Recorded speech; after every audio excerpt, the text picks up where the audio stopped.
HarperCollins presents Rosy-Colored Glasses by Brianna Wolfson. Read by Devon Sorvari. Prologue. Willow Thorpe knew friction, the heat it created when one thing rubbed against another, when one world rubbed against another.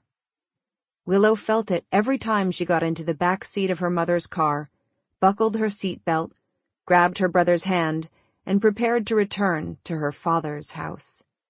Every time she stared out the window of her mother's car and traced the familiar turns of the street on her way to her father's.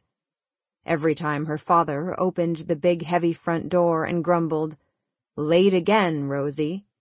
Every time her mother casually responded with a smirk and a "Catch you later, Rex." Every time she looked up at her father and became self-conscious of the way her knees knocked together. Every time she went from art-covered walls to plain white ones. Every time she went from mango tango crayons to yellow No. 2 pencils. Willow had a sense that the children of other divorced parents fantasized about what it might be like for their mother and father to be in love again, for their mother to tighten their father's tie in the morning before work, for their father to zip up their mother's dress in the evening before dinner, for their mother and father to share a casual kiss on the lips when they thought their children weren't looking, for every picture frame around the house to display an image of a whole family, mother, father, and brother and sister, tangled around one another. But Willow didn't think about any of that.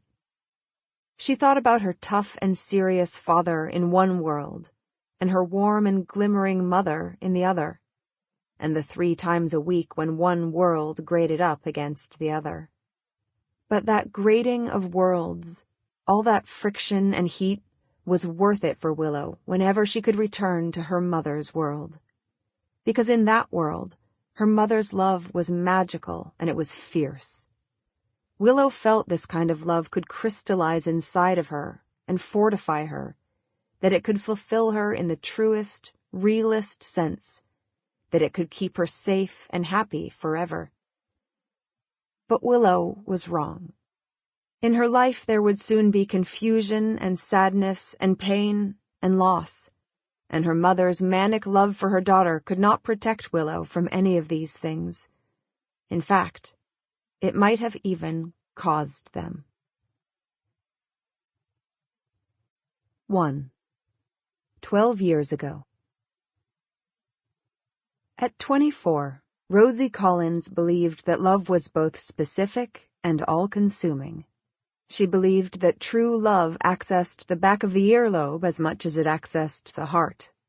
She believed that there was one special, nuanced way one human being could love another human being, and she thought of those nuanced, invisible, loving forces whenever she saw lovers together in the park or the subway or on a bench.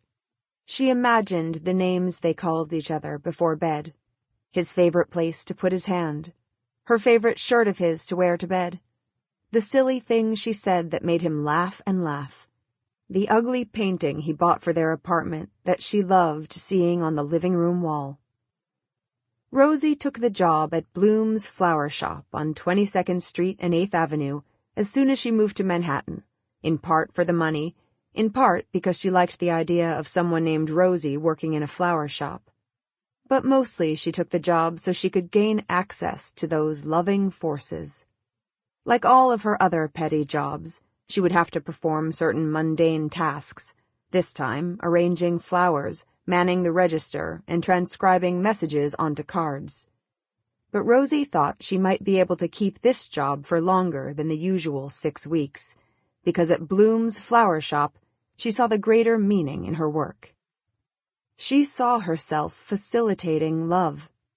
She fantasized about the thousands of love stories of which she would witness the tiniest glimpse, as patron after patron would call her up and share a little piece of themselves. They would tell her about their girlfriend's favorite flower, their fiancé's favorite poem, how they wanted the perfect bouquet to show up at their wife's desk for her birthday, how they wanted the perfect arrangement to say Sample complete. Ready to continue?